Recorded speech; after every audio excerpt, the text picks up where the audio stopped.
Hello and welcome to episode 113 of Tall Guy Talks Travel with Rick Doherty. Of course, I am your host, Rick Doherty. We have a really fun show for you today. My good friend, the Sarah Enigma, will be here to discuss Magic Kingdom. The two of us will start the conversation about rides with traditionally short wait times that should be and some that should not be on the top of your list. The Sarah Enigma has some big things on the horizon. If you've heard her on any past episodes, you know that she has to manage a life with chronic illness, and she has dedicated her life to helping others with chronic illness. Please do me a favor and follow her on Instagram at the Sarah Enigma, and follow her brand new business page at Sava.wellness. That's SAVA.wellness. She has promoted me, and I will never fail to promote her. The Sarah Enigma will most likely be on the show more often over the next few months. I know it can be a little confusing because one of my two main co-hosts, Sarah Says, is also named Sarah. At the beginning of this year, Sarah Says was very busy with family obligations. Nobody, and I mean nobody, is being replaced. Sarah Says and Marissa are very busy people, and they are so kind to give me any time that they have available to them, but that often isn't enough time to be on the show each and every week. I promise you, I bug them to be on the show way more than they are upset for not being on the show. I appreciate my two co-hosts, my regular guests, and my one-time guests for helping me make this podcast a success. Before we get started, I have to send out a big thank you to so many people. All this month, I joined with Aesthetic Puppet and Dewey in the theme park community to collect donations to buy basketballs and soccer balls for Boys and Girls Club locations in the Orlando area. I was completely blown away by the support we received from all of you. We raised over $1,000, and we used that money to buy basketballs and soccer balls. I will have videos of us with the mountain of balls and of us distributing the balls on the Tall Guy Talks Travel with Rick Doherty YouTube channel. Make sure to like, comment, and subscribe. This drive has shown me so much of the best of this community. I specifically want to acknowledge my friend of almost 20 years from Pennsylvania, Danielle, Alicia Stella, Justin Monorail, Aaron, aka at WDW Words, Adam from the Mouse and More podcast, Leah, Sean in Orlando, and so many more who donated. Next week, I will have a complete list. I will make sure to mention almost everybody. There are a few people who want to remain anonymous, but I'm going to try to mention everybody who wants to be mentioned. To think that we could raise more than $1,000 when I started this, I am just astonished. Right now, let's get the show started by welcoming back the Sarah Enigma.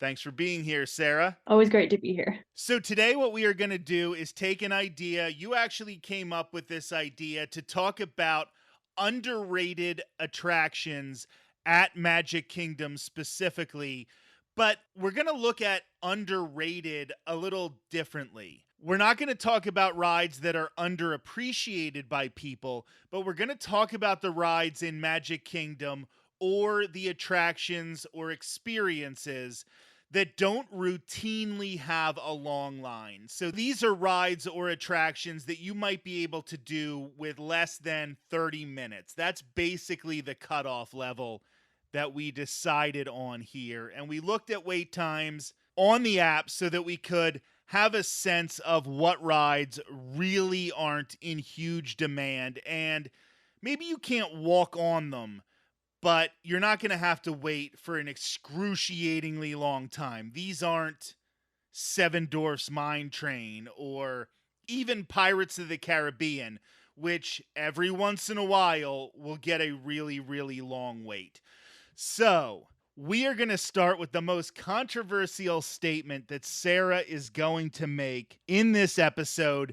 We're going to start in Tomorrowland, and then we are going to make our way around in a loop. And we're going to talk about, everybody knows I love this ride. I love this attraction. It is my second favorite ride in all of Magic Kingdom, and it is the TTA People Mover. What does Sarah have to say that's so controversial about the People Mover? I have never been on the People Mover. Okay. So I thought this was a great place to start because one of the reasons I like having Sarah on the show is that she visits the parks in a much different way than any of the other co hosts I have on the show. She doesn't get to go all the time. So when she is there, she has to maximize her time in the parks. And a lot of people who maybe don't listen to podcasts like this, who don't pay attention to Walt Disney World and everything that's happening all of the time, might not know how great of an attraction this is to ride. And it makes sense. I understand why Sarah's family would have skipped this in past visits. Now, I am going to say, Sarah, I am in no way going to allow you to get away with that the next time you come down here because you have to ride this attraction. Before I tell you why it's a must, why don't you tell me what went into the decision to not ride this? I think for us specifically, we really didn't know what it was. Because if you read it on the map, it says, ride this mass transit system of the future. And we were looking at the map and we're like, well, I don't know what that is. Well, let's not waste our time on that. And just kept going. So I think for this one particularly, it was really a lack of knowledge and knowing what it actually was. Now that I'm a little bit more on social media and meeting people like you, I realize that it's probably something to be done. But yeah, it was more just having no idea what it was. And I could see this, like I said, a family coming in having no idea what this ride is, or specifically the history of the parks.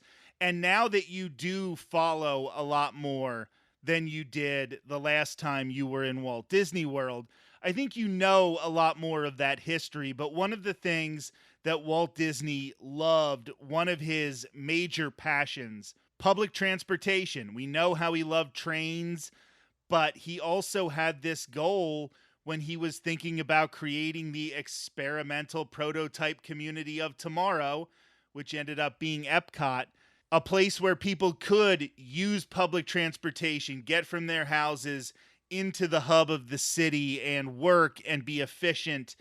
This was one of those futuristic types of transportation that Walt had originally wanted for Progress City.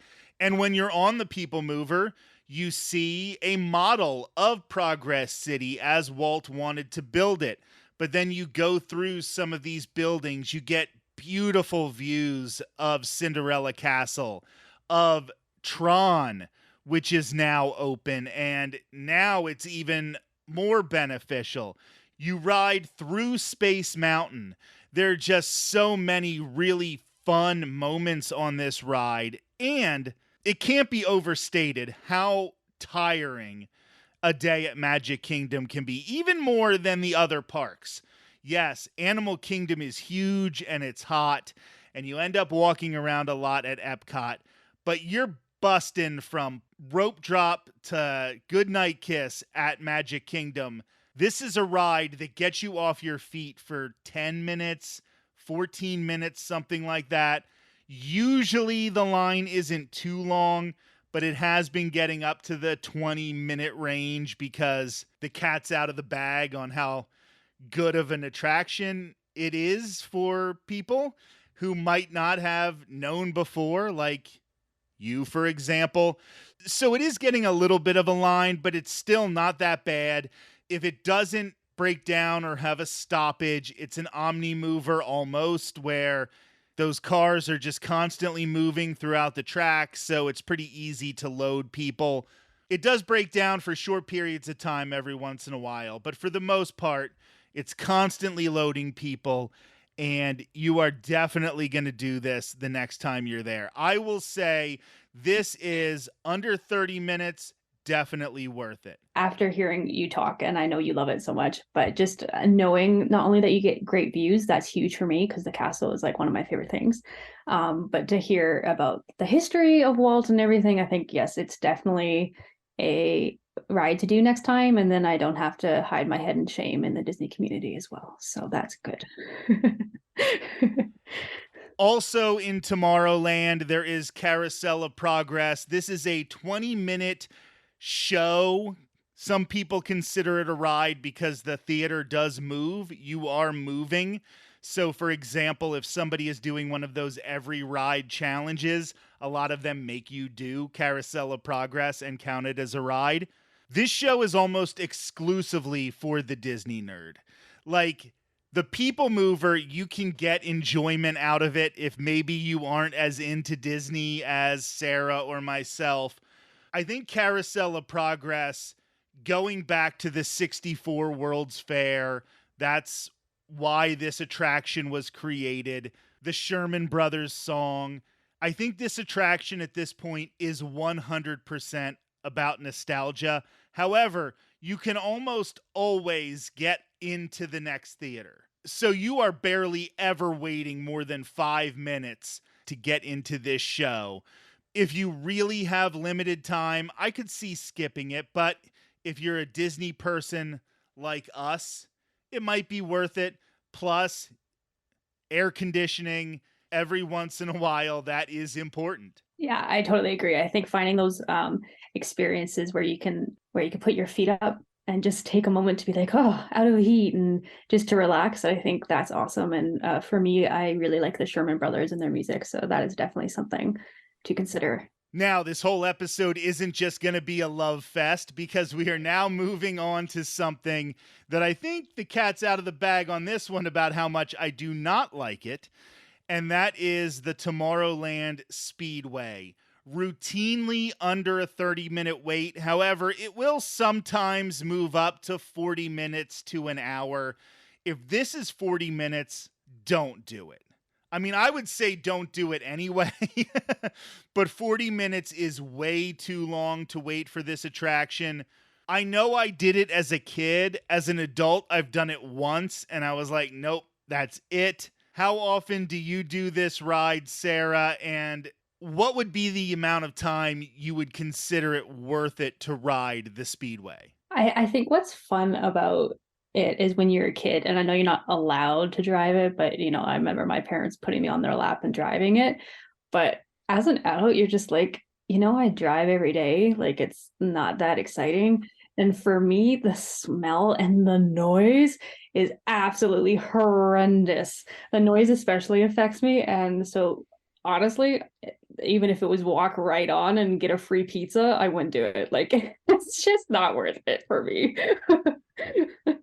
I wouldn't go so far as to turn down a free pizza, but I'm going to tell a story from the last time I did ride it. The parks had just reopened from the pandemic. I was still working at the travel agency, and one of my fellow travel agents came down and we were going through the park together. His stepson wanted to ride the Tomorrowland Speedway, so we all waited in line. At that time, nothing was more than a 10 or 15-minute wait. It was that early into the reopening. So I decided, okay, I'll do this. I hardly ever do it. I've never done it as an adult. And then literally when it comes time to stop and get out of the vehicle, my legs were too big. So every time I tried to get around the steering wheel to get out, my foot would press on the gas. And I ended up going around a second time because my foot pressed on the gas. I couldn't stop, and I just had to keep going.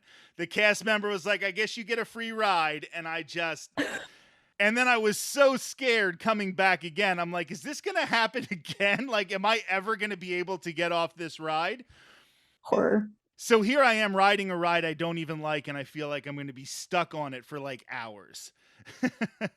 And that day was either the end of July or the beginning of August. So it was hotter than the surface of the sun. And that is one of those rides that when it gets hot, you smell the exhaust more. The sun is just beating on the concrete. we're going to move on because I know that a lot of people with kids love the Speedway. I understand it's not for me. Like Sarah mentioned earlier, we're at the point where we're jaded from driving, but I just really wish they would get rid of this ride. We are going to move on now to Fantasyland, and this is a ride that I forget exists. I will literally be walking around it and not think about getting on it. I like it, it's fine, but it's Mad Hatter Tea Party. There are definitely people who have motion sickness. Sarah, you are one of them. So this is a ride that a lot of those people steer clear of experiencing. I'll do it every once in a while. It's so iconic. I'm glad it's there.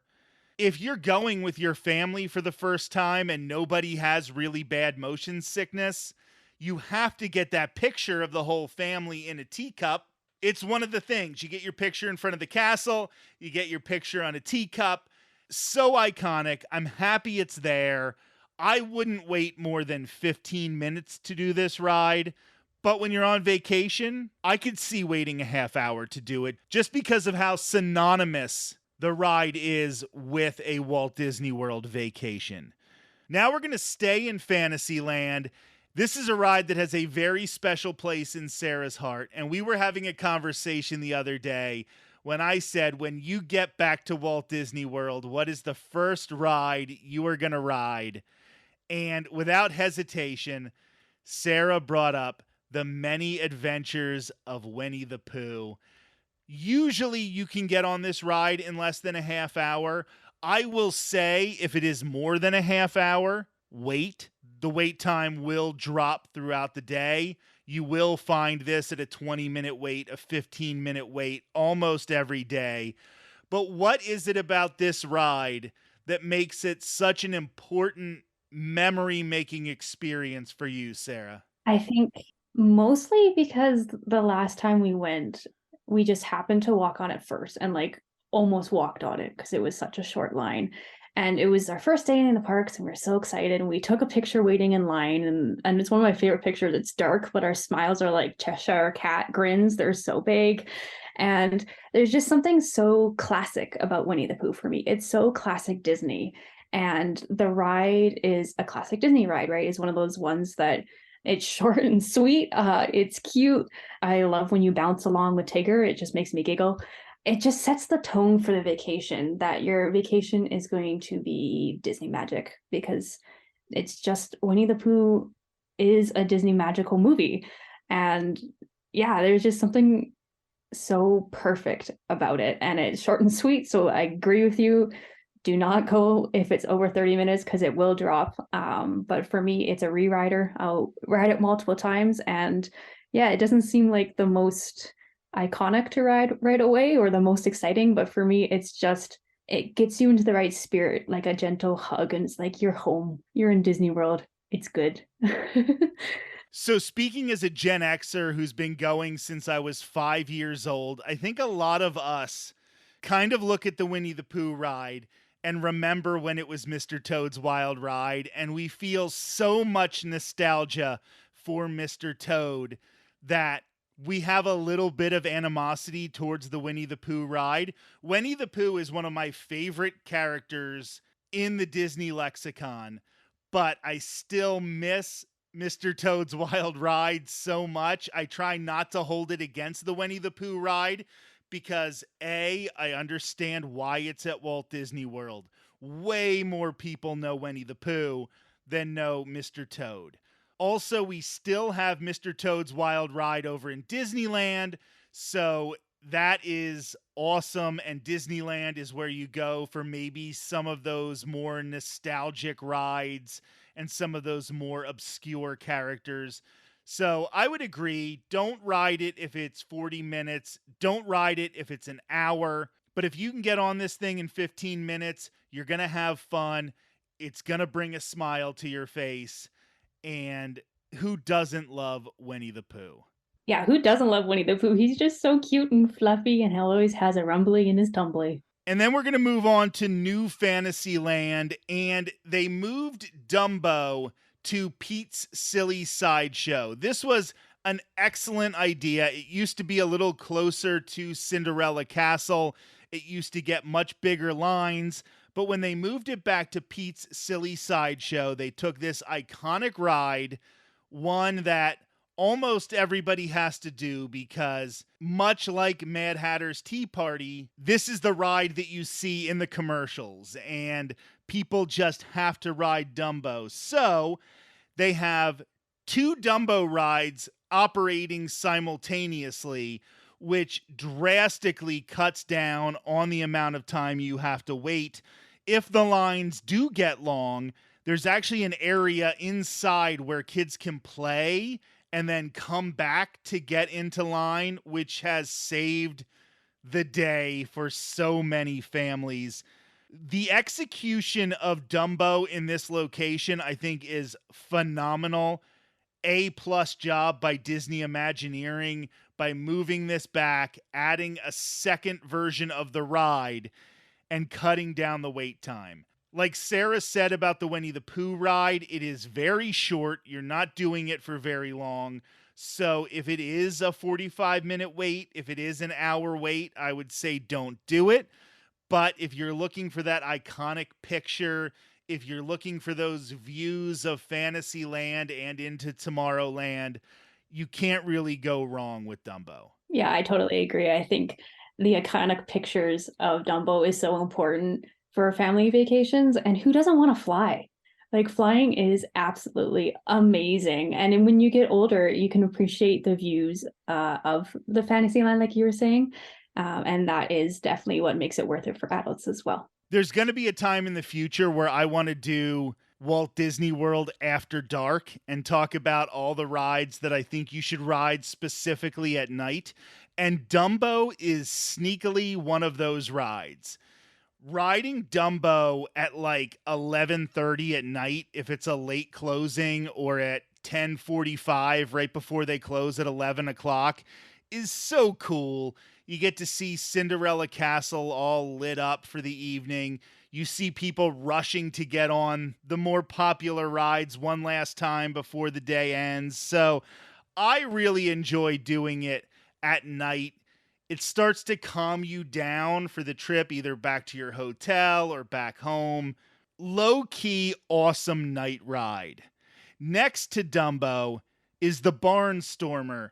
This usually does not have a wait more than 35 minutes. This usually doesn't have a wait more than 30 minutes. I'm actually looking at my Disney experience right now, and it's listed at 35.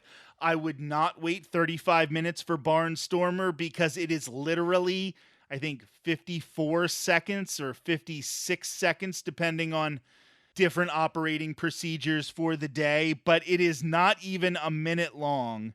However, a great starter coaster for kids.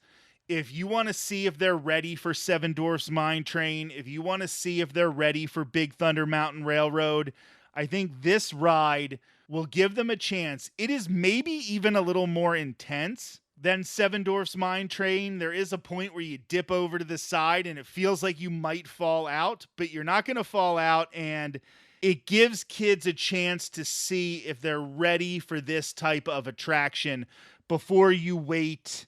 Let's see, it's 120 minutes right now to get on Seven Dwarfs Mine Train. So before you do that, maybe ride the Barnstormer, see if they can handle that kind of ride, and then take that step up to some of the other coasters. I think that's a brilliant advice, and everyone should use that. Staying in New Fantasyland, we are going to move on to a ride based on Sarah's favorite princess. So take it away, Sarah. Oh, I absolutely love this ride. And this is Under the Sea Journey of the Little Mermaid. And a lot of the time, it has a wait time of like 10 or 5 minutes. And by the time you actually get up to the line, you can walk right on, because that is one of the longest lines to walk through. It's fun, it's interactive. You can see Scuttle. He's quite funny. But for me, this ride is just absolutely fantastic. And I am biased because it's one of my favorite princess movies. But it harkens back to the original rides like Peter Pan and Winnie the Pooh that Disney has already had. So it brings back that classic feel, which I really enjoy. But it also is much longer, which for all of us who wish Peter Pan and Winnie the Pooh were longer, this ride gives us some of that. It mostly has like the classic elements, but it also involves some technology as well. And I think they do a great job at melding the two. But my favorite scene in the movie is Under the Sea. And thankfully, the Imagineers did such an amazing job of Under the Sea in the ride. The color, the movement, the dancing, it's like eye candy. And it's so overwhelming. There's so much to look at, and it's absolutely fantastic. As you can tell, I am very passionate about this ride. I could probably talk about it forever, but I really, really enjoy it. And I say it's definitely worth the wait. The only reason I would say it's not worth the wait is because you can find it for those 5 and 10 minute, 20 minute, under half an hour times. So if it's over half an hour, just come back later because it will be shorter, but definitely make sure you do come back because it's an absolutely fabulous ride. I also think when you come up to the Ursula animatronic, it feels like you're staring at the cartoon. They really did bring that character to life in this ride. And I agree 100%. This is not one of my favorite princess movies. Sarah and I kind of disagree on The Little Mermaid a little bit, but that's okay. What I do love about it, though, that you mentioned is it's a callback to those classic dark rides. I have been feeling with a lot of the new additions Disney has been making, while I love so many of them, Guardians of the Galaxy, Cosmic Rewind, Tron Light Cycle Run, even Remy's Ratatouille Adventure. These new rides are great, but I really wish we could get more of those classic Disney dark rides that harken back to Mr. Toad's Wild Ride, Peter Pan's Flight, even The Many Adventures of Winnie the Pooh. That's what Disney is to me. Yes, we love the thrill rides, and we'll talk about some other experiences that we do love, but Disney perfected the dark ride, and we don't get enough of them. I totally agree. The dark rides for me are classic Disney. So bring on more dark rides because I would be absolutely thrilled. As we continue around Fantasyland, we're coming up to Prince Charming Regal Carousel. There's not a whole lot to say about this ride, except for it is kind of funny that Walt Disney got the idea for Disneyland while watching his daughters ride a carousel, and he thought, we need to do something more interesting than this. And then what's the first thing he puts in it? A carousel. I do think there's an historic purpose for Prince Charming Regal Carousel. It rarely ever has more than a 15-minute wait, and you can get some of those really cool pictures. It's another ride that is so relaxing that in the middle of a stressful day, if you want to keep being productive, you can be productive by riding something, but also kind of relax. And right across from the carousel is another one of those things that makes you feel like you're crossing something off the list, but you get to sit down, enjoy some classic Disney music, a lot from the Disney Renaissance, Mickey's PhilharMagic. Even with some big wait times today, it is still just a 15-minute wait right now. So you could wait roughly 15 minutes and get on this attraction. I know it's a favorite of yours, Sarah. Yeah, I think because I didn't grow up with the parks, I grew up with the movies. This is a particularly favorite attraction of mine because it actually brings in the movies right into the park. So you get see different scenes from the movies of your childhood. There's the Be Our Guest scene from Beauty and the Beast. And I specifically remember the scenes from Lion King as well, because I loved Lion King as a child. So to bring those scenes together in this whole show and add new things and see them in different ways. And of course it's in 3D, and you can also, there's some smell as well. It livens up the experience, and it makes you really feel like you're involved in a Disney movie. And where else can you do that without Disney magic than in Walt Disney World? Like, it's just in that way too, it's just so magical, and it just makes sense. And yeah, a lot of people maybe don't know exactly what it is, and they might say, oh, it's just Disney movies. And like I said, it is Disney scenes, but they're connected differently and there's different animation, and it's just absolutely fabulous. So if you need to put your feet up, it truly is a great attraction. I like to tell the story about how when I was still living in Arizona and Courtney and I came down for a vacation to spend the whole week, we had a fast pass. Yes, it was still fast pass time for Seven Dwarfs Mine Train that was going to start about 15 minutes after the parade ended. So we waited in Liberty Square for about an hour for the parade, and then we were going to head over to Seven Dwarfs Mine Train right away so that we would walk behind Columbia Harbor House and past Peter Pan's flight. That was how we were going to get to Seven Dwarfs Mine Train so we weren't cut off by the parade. We had the whole thing planned out perfectly, except for it was 2:00 in the afternoon. The sun was beating down on Courtney, and she just all of a sudden started feeling sick. She started feeling woozy. She didn't want to get on Seven Dwarfs Mine Train right away, even though it's not the most intense roller coaster. So what were we able to do? She was able to get in line for Mickey's PhilharMagic, get off her feet for 15, 20 minutes, and that little bit of time in the air conditioning just revitalized her. We were able to ride Seven Dwarfs Mine Train. It was the first time she ever rode it. Absolutely loved it. This attraction can be a lifesaver in the middle of a busy park day. Yeah, I totally agree. The air conditioning really, you don't always think about it, but it will save your butt. So it's a good attraction to go to. The Sarah Enigma and I will continue this conversation on a future episode. Make sure to follow her two Instagram pages at the Sarah Enigma and at sava.wellness. You can also follow me on Instagram at Rick Doherty, TGTT, on Twitter at Rick_ear, and on TikTok at Tall Guy Talks Travel. Also, make sure to subscribe to the Tall Guy Talks Travel with Rick Doherty YouTube channel. Coming up in the next few weeks, you will see us distribute the basketballs and soccer balls as part of our collection drive for the Boys and Girls Club. You will also see vlogs from an after-hours event at Disney's Hollywood Studios, the 25th anniversary of Disney's Animal Kingdom, more from Epcot's International Flower and Garden Festival and Universal's Mardi Gras 2023 International Flavors of Carnival, the Run Disney Toy Story 10-miler, and so much more. We will return next Thursday with another brand new episode of Tall Guy Talks Travel with Rick Doherty. Until then, have a great week.